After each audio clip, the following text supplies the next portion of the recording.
Olá, seja bem-vindo a mais uma aula do seu curso de programação em Python. Eu sou o professor Alan.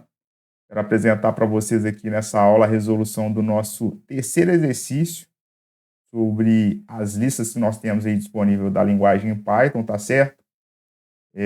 Nessa aula eu quero apresentar para vocês aí como nós podemos inverter a ordem dos elementos que estão dentro de uma lista, tá certo?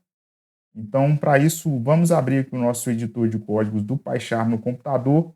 Eu quero apresentar para vocês aí a minha sugestão de resolução da terceira questão sobre as listas em Python.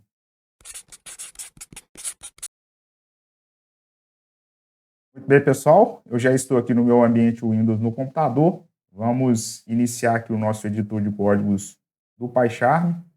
Aqui, após a abertura, nós vamos entrar aqui no nosso exercícios Python. Dentro desse projeto Exercícios Python, eu já tenho ali criado de aulas anteriores o meu arquivo .py, contendo aqui a parte das listas, tá certo? Eu vou agora simplesmente fechar aqui o nosso navegador de arquivo para que nós possamos ter aqui apenas o nosso editor de códigos na tela. Lembrando que na aula passada nós fizemos a resolução aqui do nosso segundo exercício relativo às listas da linguagem Python. Se você não tiver visto essa aula, eu vou deixar um card aqui em cima para que você possa assistir a aula, tá certo?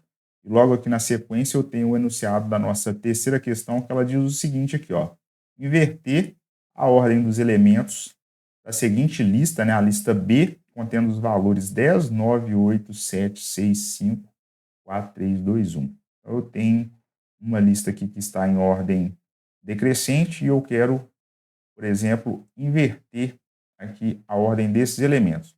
Nessa aula eu quero mostrar para vocês aqui que eu posso fazer isso de duas formas, tá certo?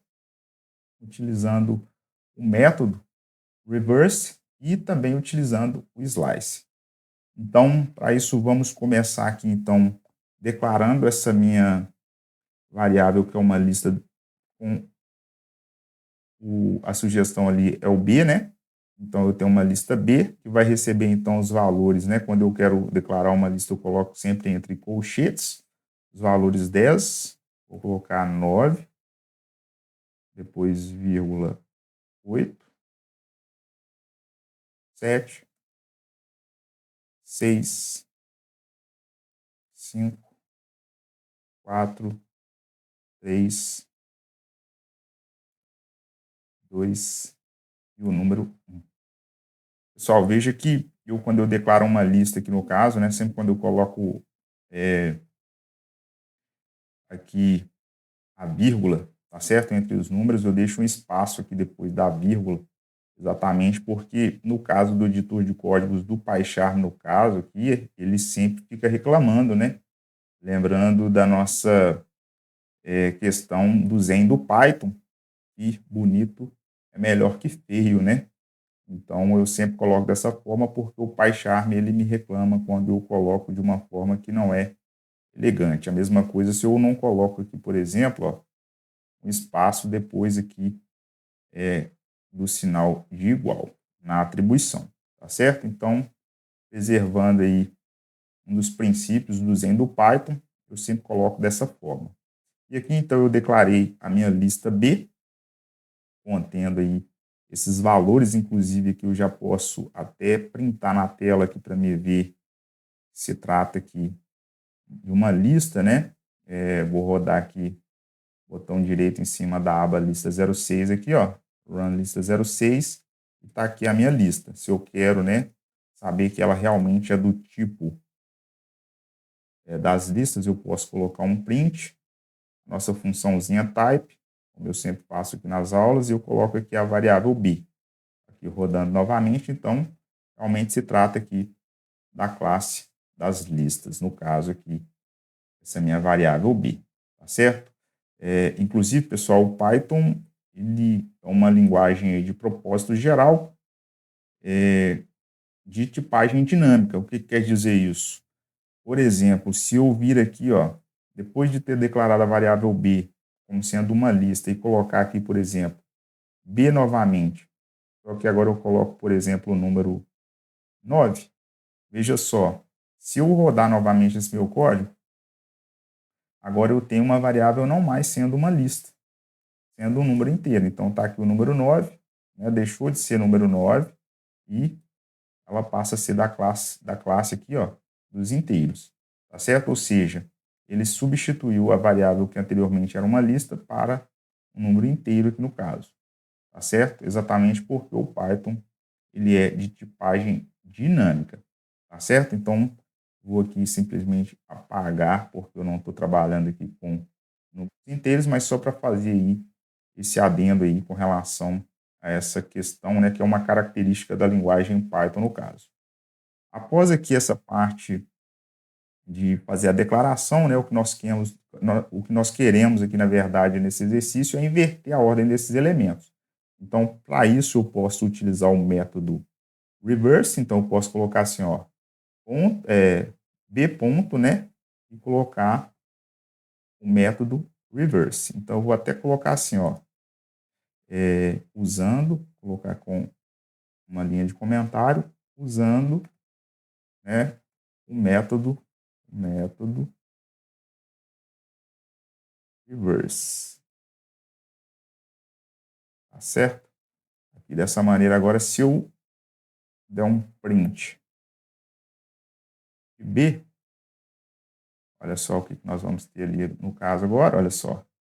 Então, a lista que anteriormente ela estava com os números em ordem decrescente, ela passou a ficar em ordem crescente, no caso, porque eu utilizei aqui o método reverse, tá certo?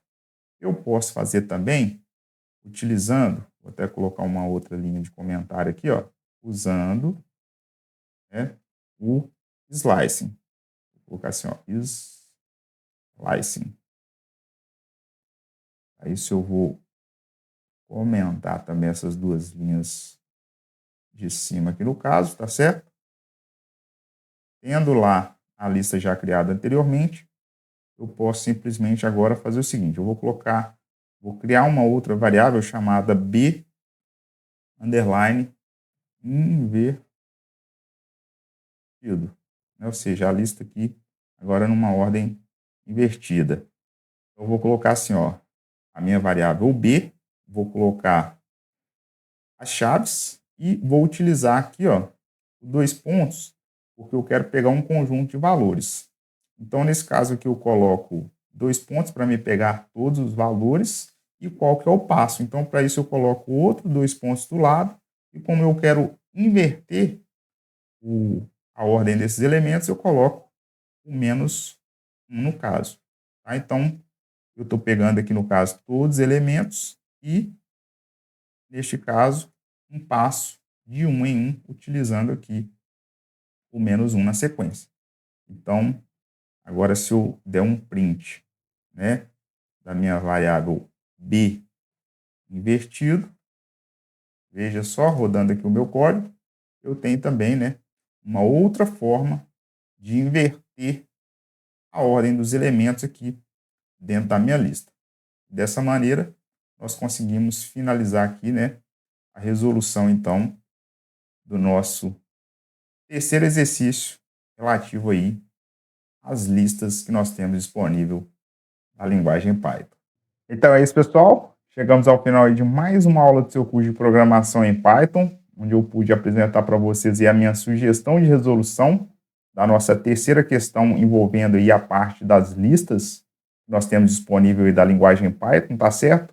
Vou pedir para que vocês deixem um like aqui no vídeo, considere se inscrever no canal e ativar o sino de notificações, compartilhar esse conteúdo com alguém que tem interesse em aprender a linguagem de programação com o Python. Se tiver alguma dúvida, deixa aqui embaixo nos comentários e nos vemos aí num próximo vídeo. Até mais!